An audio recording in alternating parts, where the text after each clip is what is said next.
Hello, friends, and welcome to another episode of the show. I'm Joe, and this is honestly the best part of my every week. Today, we are in for something absolutely special as we spend time with an incredible leader from the Valley.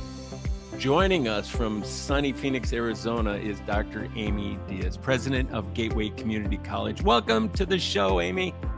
Thank you so much. I'm excited to be here with my Wonderful. bottle of water. There it is. Yeah, just in case that's always the interview trick, isn't it? Bring the bottle of water. And before I answer that, let me just take a sip, which gives you that space.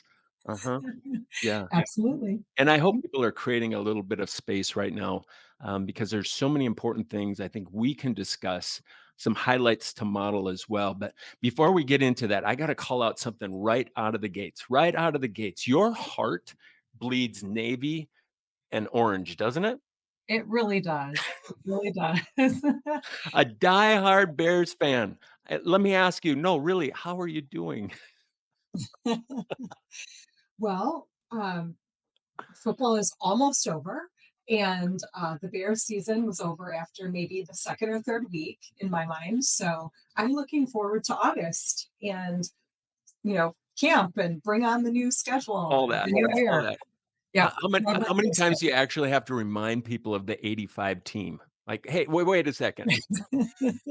Pretty regularly. And And that's getting farther and farther away, right? yes, yes. Well, you are you're a bulldog. You're fierce. You're a fighter, and that's some of the stuff that I wanna unpack here, today. Let's talk about your leadership journey. I know there's something fascinating about your journey that I don't always see in the office of the president. Oftentimes, it's kind of a linear approach where you're coming from administrative services, that line, or the Yeah. academic line, that channel, or the student affairs channel. But you've had a nice array of experiences in both the academic side and the student affairs side. So, how has that played to your advantage in leading from where you're at right now? Well, it's a great topic because I think it is somewhat unique, although people might be interested in figuring out how to broaden their knowledge and scope and impact in higher education. And as you stated, that very first job you take in higher ed tends to almost dictate the pathway that you're on. Right. So I spent almost 22 years in student affairs, had lots of different positions in student affairs, left one community college in Illinois as the vice president of student development. That was my last position there. And realized that in order for me to sort of remain excited and fresh, I really needed to figure out how to reinvent myself in higher education because I was burned out. Mm. I had come to that point, wasn't ready to be done working, but was burned out doing really the majority of the student affairs work that I Let me had loved pause doing. pause right there to also talk about how unique that is, because, I mean, Midwest gal, right? Work ethic, you don't burn out, you buckle down. You buckle down, you put your nose down, and you keep grinding through it, but that's not always the most healthy posture. You took a pause and became really self-aware and self-managed to say, let me think about this. Let me think about that's not what every leader does in those situations. No, and I guess I feel badly for people who don't have a chance to do that or might not recognize when they could do that. And I had some reasons that were both personal and professional that allowed me to reevaluate number one whether I was going to stay in higher education. I felt maybe that I was that burned out, that maybe staying in higher education wasn't the right thing. But that was short-lived. That thinking was short-lived because I realized right away that that's where my passion is, that's where Mm. my heart is, and really serving students and serving the community is part of the fabric of who I am as a person. And so I wanted to continue to do that, but really thought the best of me was not going to be leading student affairs anymore, that I needed to figure out how to reinvent myself. And I had been fortunate in my positions in Illinois to have just the right combination of things that straddled both student affairs and academic affairs divisions, the way they're typically organized. And so I was able to apply and secure a position here in the Maricopa system, specifically at Gateway Community College, as a dean of liberal arts, sciences, and learning support. And so I had, my background is in teaching math. I had a master's degree in counseling. I have a doctorate in educational psychology. And so that social services area, social and behavioral sciences area in academic affairs fit well. I had enough of the learning assessment, Right. doing a learning outcomes assessment in the job I had before, that I was able to transfer my skills into a dean position. But I did intentionally take a step back, right? Mhm. Because I went from a VP to a dean, but in another division of the college, which made sense to me because I knew I had a lot to learn because I That's hadn't another yet. gulper. I think we ought to just take a pause and go, not only self-aware to go, this is a purpose issue right now. I might not have been running as fast as I needed to be to work and maybe running home faster. Just maybe a little bit off purpose and listening to that. But then having the courage to be able to go, maybe this isn't a ladder, rather a lattice. Rather a lattice to say, what other experiences might I give myself to continue to grow and stretch myself towards what it is ultimately that I want to achieve? Kudos. Kudos. Right, and I have the perspective now that I can look back and see that those were the things that I did, even if in the moment I may myself have been confused about what I was trying to do. But I recognized that I had a lot to learn in leading in academic affairs within that division. And some of those skills are transferable, right? Leading people, understanding the mission, working through advocating for what you know you need to advocate for because it's what's right. Those skills are transferable in any area of the college, I think. But specifically to go from student affairs to academic affairs, where you're leading what is really the core business of the community college mission, teaching and learning, was where I recognized I've got some bandwidth here that I need to strengthen, and I need to figure out how to learn about leading in academic affairs. Ended up where Gateway was just the right place to, they kind of just put their arms around me and helped me lead and helped me learn how to lead here. I've worked for some amazing people. The vice president at the time, Dr. Maria Weiss, was a great mentor to me in this academic affairs space specifically. And of course, at the time, it was Dr. Stephen Gonzalez working as the president, and he's just been a phenomenal leader, and it was a great place for me to try some things, to take some risks, to bring some things with me from Illinois to put in place here. And it's just been a great journey for me.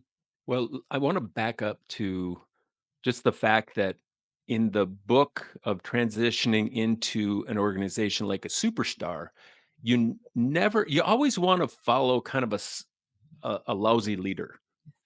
I mean, that's always best practice to make you shine a little bit brighter, Right, but that right. that wasn't your story. You have followed one of the greats, Dr. Stephen, Gonzalez, who in many ways could, be known as the kind of the person that has created the DNA of what Gateway is today. You can lead from anywhere. You hear it all the Yes, time, don't you? That yes, and that's a it's Dr. G statement. everyone's. So how did you pull that off? How did you pull off leading in the footsteps of somebody that was so renowned? Well, I think it's 2 things really. One of them is that depth and breadth of experiences because I had the student affairs experience in Illinois for so long, and then I had a few years leading in academic affairs here at Gateway.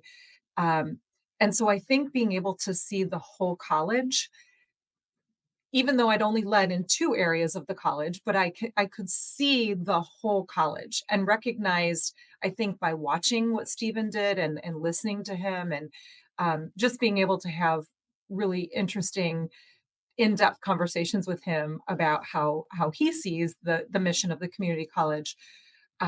It helped me to recognize that as the president, you are the advocate for the entire college. You're not advocating for one division anymore. You're not advocating for just a slice of what we do. You're advocating for everyone, even when you might have parts of your college that are in conflict with one another, right? Or in order to make this decision, you have to say no to this decision, or Right. those kinds of things. But really, it's in how you recognize the overall needs that we have and how you interact with people and how you listen to them and how you bring them in. And even if you're delivering an answer that they don't want to hear. Right. It's how you do that, right? It's Mm. it's really The in art that and science, if you will. I it mean, is. we learn more the science, don't we, in our graduate smart classes, but we don't always learn the things in the classrooms that are modeled, oftentimes modeled and caught, right? In most often the most important learnings in a Yes. successful leader. Yes. So, So I think the fact that I got to work with him is part of the reason why coming here and then being able to be the president, the next permanent president after he served in that role for several years, it was more seamless than you would imagine, right? Like leading after a really great leader can be super intimidating and it can make you feel like, do I have to do everything the same way he was doing it in order for the growth and the prosperity to continue? And I think the answer is no, with a side note of trying to lean into the things that he was doing that are naturally a part of who I am as a leader right. that made sense to continue. Mm. Right? So it's continue some of the really good things and then add my own personality and my own thoughts and ideas into building on what was already really very good. Yes. And the thing that you I think, brought into that equation was just a very healthy individual. Healthy Right. people, right? Healthy people become healthy leaders and then build healthy teams. And I've watched you for a while. I've watched you wearing an interim badge for a bit, and you were a very healthy leader that wasn't leading off of your back foot, as many interims might feel that they need to. You made some gutsy moves during that time as a true leader. I'm curious to know, because you're focused, high energy, all of that is, you've got to equip yourself to do that. You're filled with joy. I mean, it just, people see you as somebody that is just a joyful person. What are some of your just daily routines? Share some of your secrets of how do you prepare both the mind and the heart for the work that must be done at Gateway? Those are great questions too. And you and I have had some dialogues about this, but for me, it starts with the physical part of the job in some ways. I have an exercise regime that, some people uh, really, they get up in the morning and they run and they do their things in the morning. I do exercise, but I exercise at the end of the day. I exercise regularly. I feel like physical movement for me is part of clearing my mind and almost recharging in a way that allows me to bring my best self to the next day. Mm, But interesting. physically, I feel good, right? So if you don't feel good physically, it's hard to bring a mental attitude that's positive and to bring an open heart and all of those things. So I think it starts for me with the physical part. I need to feel good. I need to just feel good. And that Would it be safe to assume that what you do in the evenings or after work actually helps to also prepare you for the morning work, even it though some would argue it's probably better to do it before.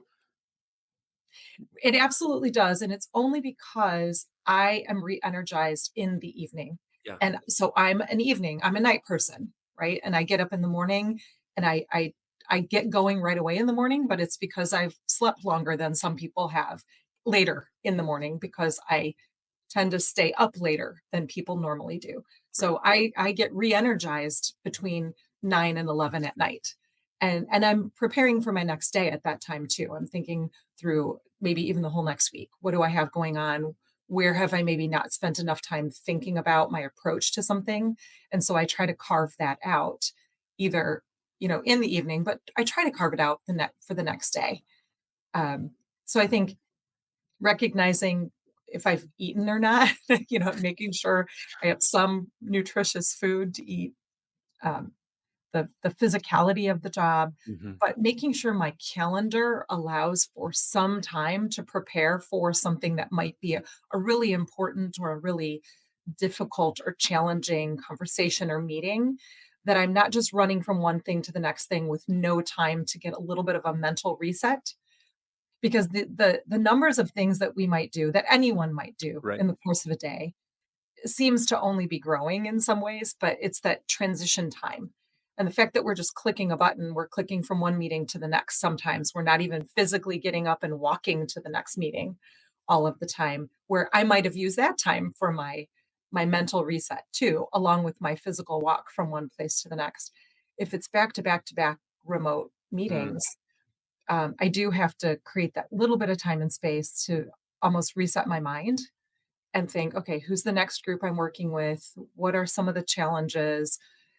Do I start with something fun and light just to yep. set the mood for the meeting, or is So this a good. group of people who want to just get down to business and we just jump in? Well, there is it's not a secret. I think science backs every single one of those morsels up. Just getting out and moving, having a regular physical routine. It does a body good in preparation for the things you need to do. Eating every once in a while, that's not all It bad either. helps. It It helps. does help.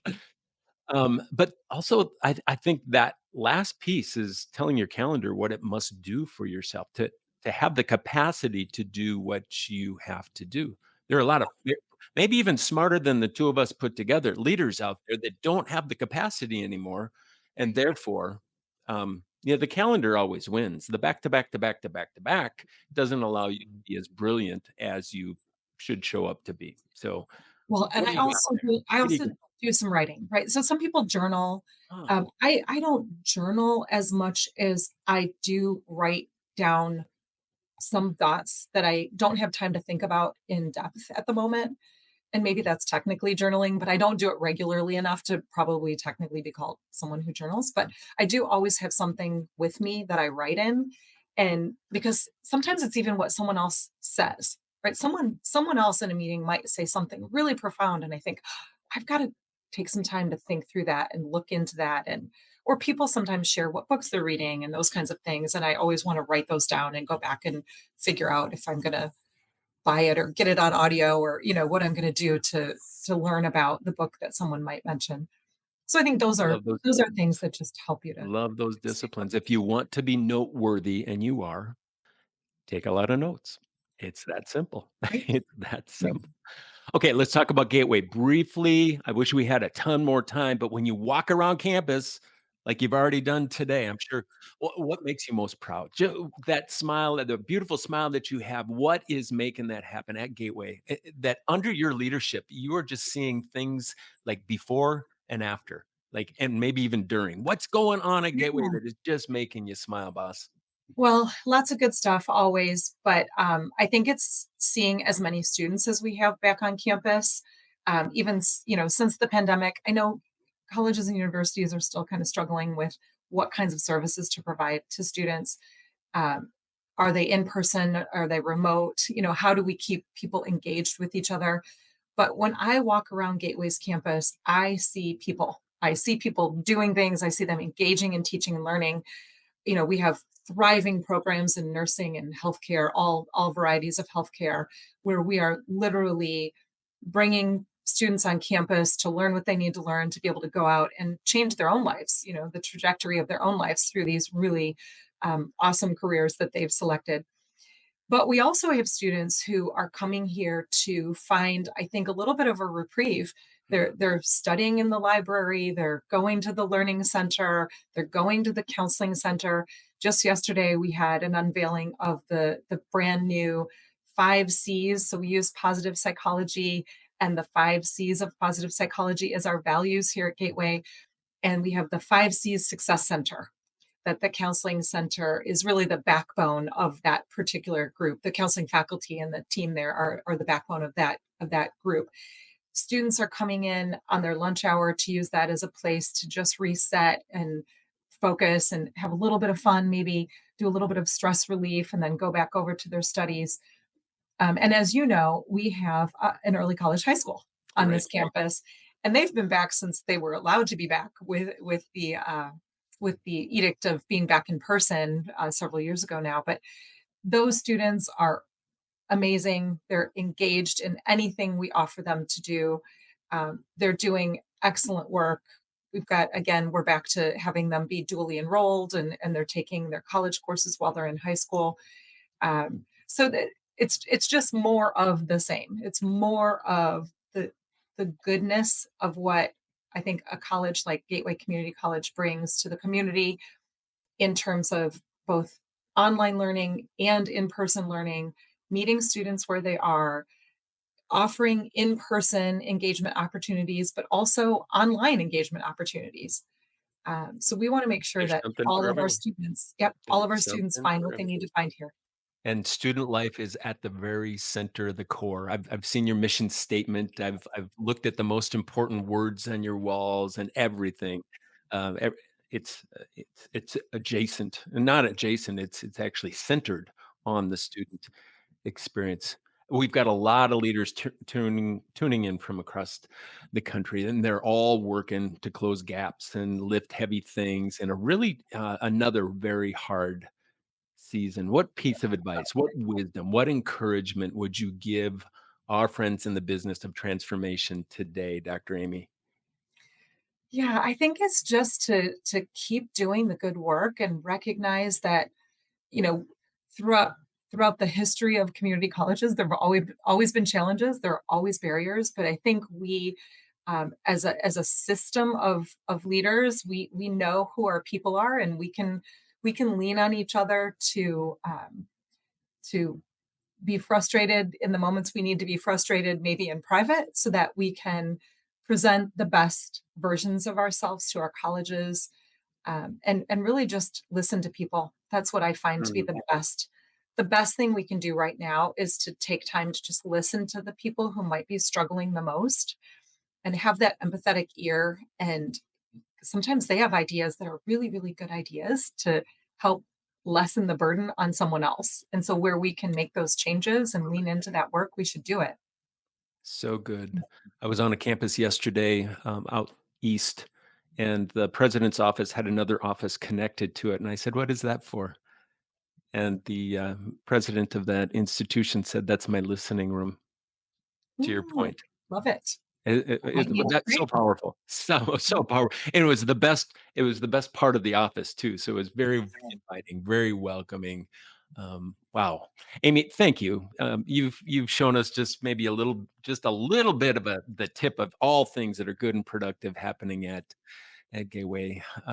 In your they are modeling a very, very impressive way, so folks, keep them on the watch. This has been the show reminding you that everyone deserves to be served by healthy leaders like this amazing human that we have on the show today, who are building healthy teams and leading highly reliable systems. Hey, before we wrap up, if today's show kind of resonated with you, do what all the kids do, hit all the right buttons and that kind of thing. Right? Leave a comment. Just share your love with what's happening at Gateway, and the amazing presence that Dr. Amy brings to that campus. So until next time, this is Dr. Joe on purpose to cancel any and all things average, right? Cancel average. There it is. Peace and press on, friends.